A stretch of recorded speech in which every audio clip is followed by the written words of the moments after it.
Marco Zero. Introdução.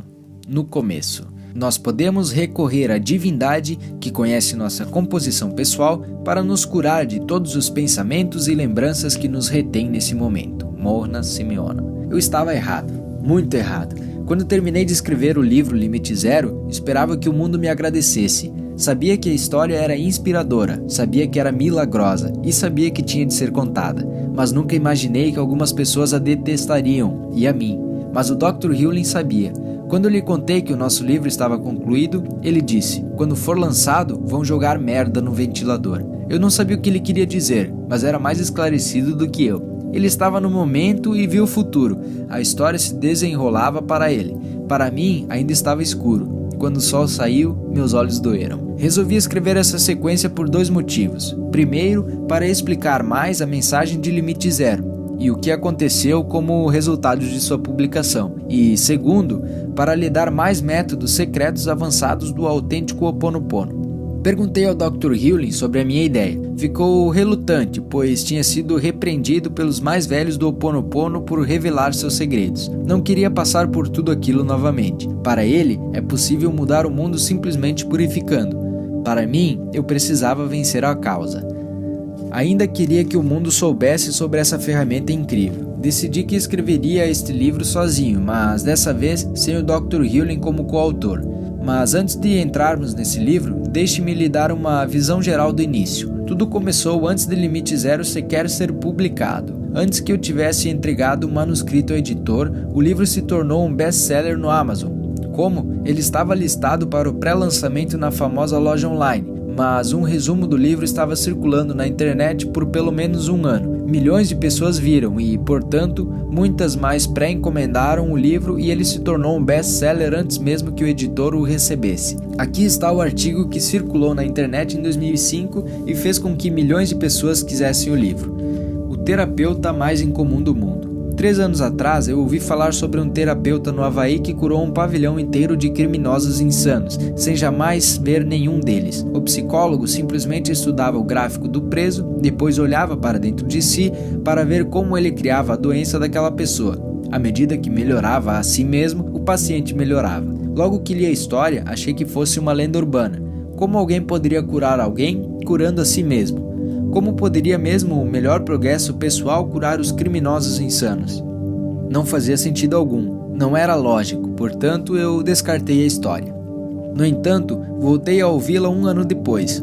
Ouvi que o terapeuta havia usado um processo de cura chamado Ho Oponopono. Nunca tinha ouvido falar, mas aquilo não me saía da cabeça. Se a história tivesse algo de verdadeiro, eu teria que saber mais. Sempre compreendi que total responsabilidade significava que sou responsável pelo que eu penso e pelo que eu faço. Além disso, está fora das minhas mãos. Acho que a maioria das pessoas pensa em total responsabilidade dessa forma. Somos responsáveis pelo que fazemos, não pelo que ninguém mais faz. O terapeuta havaiano que curou os mentalmente enfermos me ensinaria uma perspectiva nova e avançada sobre total responsabilidade. Seu nome é Dr. Ihaleakala Hewlin. Nós provavelmente passamos 1 hora conversando em nosso primeiro telefonema. Pedi que ele me contasse a história completa de seu trabalho como terapeuta. Ele explicou que trabalhou no Hospital Estadual do Havaí durante 4 anos, que a enfermaria onde os criminosos insanos eram mantidos era perigosa. Psicólogos pediam demissão mensalmente. A equipe ligava pedindo dispensa médica com frequência ou simplesmente desistia. As pessoas andavam por aquela enfermaria de costas para a parede, temendo ser atacadas pelos pacientes. Não era um local agradável para viver, trabalhar ou visitar. O Dr. Hewlin me disse que nunca via os pacientes. Ele concordou em ter um consultório e revisar os prontuários. Enquanto olhava as fichas, trabalhava em si mesmo. Enquanto trabalhava em si mesmo, os pacientes começavam a sarar. Após alguns meses, os pacientes que precisavam andar com correntes nos pés estavam recebendo permissão para andar livremente, ele me disse. Os outros, que tinham de ser fortemente medicados, estavam tendo seus medicamentos removidos, e os que jamais teriam a chance de serem libertados estavam sendo soltos. Eu fiquei admirado. Não é só isso, ele prosseguiu, mas a equipe começou a voltar ao trabalho. As faltas foram eliminadas. Acabamos com mais pessoal do que o necessário, porque os pacientes estavam sendo liberados e todo o pessoal aparecia para trabalhar. Hoje, essa enfermaria está fechada. Foi nesse momento que tive de fazer a pergunta de $1 milhão. O que você estava fazendo consigo mesmo para ter causado a mudança dessas pessoas? Eu estava simplesmente curando a parte de mim que os criou, disse ele. Eu não entendi. O Dr. Healy explicou que total responsabilidade por sua vida significa que tudo em sua vida, simplesmente por estar na sua vida, é sua responsabilidade. No sentido literal, o mundo inteiro é criação sua. Ui, isso foi difícil de engolir. Ser responsável pelo que eu digo ou faço é uma coisa. Ser responsável pelo que todos em minha vida dizem ou fazem é bem diferente. No entanto, a verdade é essa. Se você assumir total responsabilidade por sua vida, então tudo que você vê, ouve, saboreia, toca ou experimenta de qualquer forma é sua responsabilidade, porque está em sua vida. Isso significa que a atividade terrorista, o presidente, a economia ou qualquer coisa que você experimenta e não gosta, cabe a você curar. De certa forma, elas não existem, exceto nas projeções que vêm de dentro de você. O problema não está com elas, está com você, e para mudá-las, você tem que mudar a si mesmo. Eu sei que isso é difícil de assimilar, muito menos de aceitar ou realmente viver. Culpar é muito mais fácil do que a total responsabilidade, mas enquanto eu falava com o Dr. Healy, eu comecei a perceber que curar para ele e no Ho Oponopono significa amar a si mesmo. Se você quer melhorar a sua vida, precisa curar a sua vida. Se quiser curar alguém, mesmo um criminoso mentalmente enfermo, faça isso curando a si mesmo. Perguntei ao Dr. Healy como ele curava a si mesmo, o que estava fazendo exatamente quando olhava as fichas daqueles pacientes. Eu só ficava falando eu sinto muito e eu te amo repetidamente, explicou ele. Só isso? Só isso. Ocorre que amar a si mesmo é a melhor forma de progredir, e à medida que você se melhora, você melhora o seu mundo. Deixe-me lhe dar um exemplo rápido de como isso funciona. Um dia, alguém me mandou um e-mail que me aborreceu. No passado, eu teria lidado com aquilo trabalhando minhas reações emocionais ou tentando argumentar com a pessoa que me mandara a mensagem sórdida. Dessa vez, decidi tentar o método do Dr. Healy e fiquei silenciosamente dizendo eu sinto muito e eu te amo, mas não dizia a ninguém em particular. Estava simplesmente evocando o espírito do amor para me curar por dentro daquilo que estava criando a circunstância externa. Depois de 1 hora, recebi um e-mail da mesma pessoa. Ela se desculpou pela mensagem anterior. Mantenha em mente que não tomei nenhuma atitude externa para obter aquele pedido de desculpas, nem sequer escrevi de volta. No entanto, ao dizer eu te amo, de alguma forma, eu me curei por dentro daquilo que estava criando. Depois participei de um workshop ministrado pelo Dr. Healy. Ele, que agora está com 70 anos, é considerado um avô xamã e um tanto recluso, elogiou meu livro, The Attractor Factor. Disse-me que, à medida que eu melhorar, a vibração dos meus livros irá se elevar e todos sentirão isso ao lê-los. Resumindo, conforme eu melhorar, meus leitores irão melhorar. E quanto aos livros que já estão vendidos por aí? Eu perguntei. Eles não estão por aí, ele explicou, mais uma vez me deixando pasmo com sua sabedoria mística. Eles ainda estão em você. Resumindo, não existe por aí. Seria necessário um livro inteiro para que eu explicasse essa técnica avançada com a profundidade que ela merece. Basta dizer que, sempre que você quiser melhorar qualquer coisa em sua vida, só há um lugar para olhar, dentro de você. Quando olhar, olhe com amor.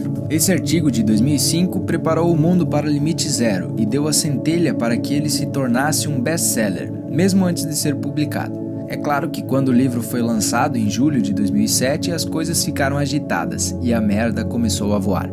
De posse somente do resumo, as pessoas começaram a postar críticas do livro que ainda nem tinham visto. Antigos amigos meus da minha época difícil em Houston, décadas antes, gente que eu tinha ajudado com trabalho e aconselhamento, se virou contra mim. Eles me acusavam de inventar a história toda.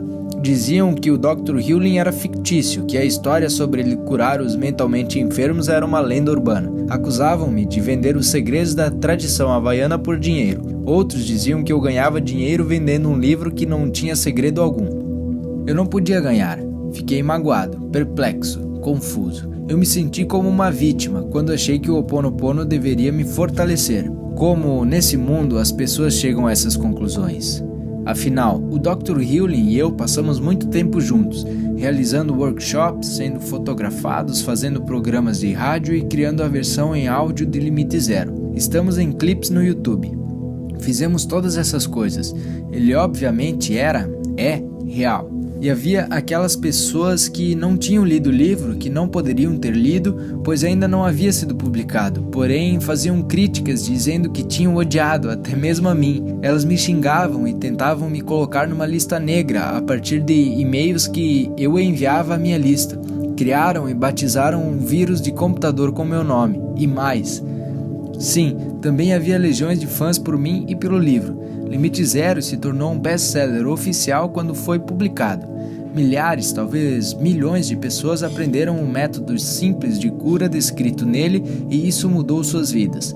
As pessoas usavam não somente para si, mas ensinavam em escolas, prisões e hospitais e viam os resultados milagrosos. O livro foi traduzido para outros idiomas. Fui convidado para falar em outros países. Os workshops do Dr. Healing passaram de 30 participantes para mais de 800 em cada evento. Ele se tornou um guru. O Ho Oponopono passou a ser a tendência. Mas nem tudo era um mar de rosas. Meu melhor amigo se voltou contra mim. Sua esposa enviou um e-mail nada amoroso a uma lista que eu ajudei a criar, me massacrando e sujando meu nome. Foi incrivelmente doloroso e certamente não foi de coração. Estava claro que eles não estavam praticando o amor e o perdão, nem com o Ho Oponopono, nem de outro modo. Por que tudo isso aconteceu? Um amigo meu diz que o sucesso gera desprezo. Eu chamo isso de crença. O Dr. Healing chamaria de programa. No entanto, tenho que admitir que algo aconteceu enquanto o livro mais importante da minha vida foi escrito e publicado. Eu poderia chamar isso de uma oportunidade de me purificar e esclarecer, mas acho que tem mais coisa nessa história. Olhando para trás, acredito que isso foi um catalisador do meu próprio despertar. Quando escrevi Limite Zero, disse que havia 3 estágios de despertar. No fim das contas, estava incompleto, pois, de verdade, existem 4. O quarto vai além do limite zero, adentrando um lugar onde o divino vive através de você. Irei explicar todos os estágios nesse novo livro. Depois que escrevi Limite Zero, achei que tivesse domínio da forma como a vida funcionava. Em vez disso, tantos acontecimentos amargos aconteceram que me senti mais como uma vítima. Tudo isso me levou a compreender a entrega e a importância da purificação ininterrupta, usando o Ho Oponopono.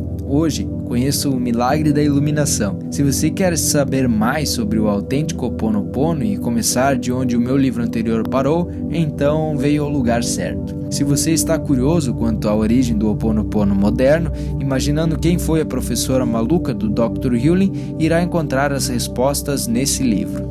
Mas se prepare, se você achou que Limite Zero foi uma viagem empolgante, espere até ler Marco Zero. Esse talvez cause um abalo, pode sacudir o mundo. Se você se sente pronto, escute o próximo áudio. Espere milagres. Mahalo ao Aqua. Dr. Joy Vitale. Em um avião a 35 mil pés de altitude. Agosto de 2013.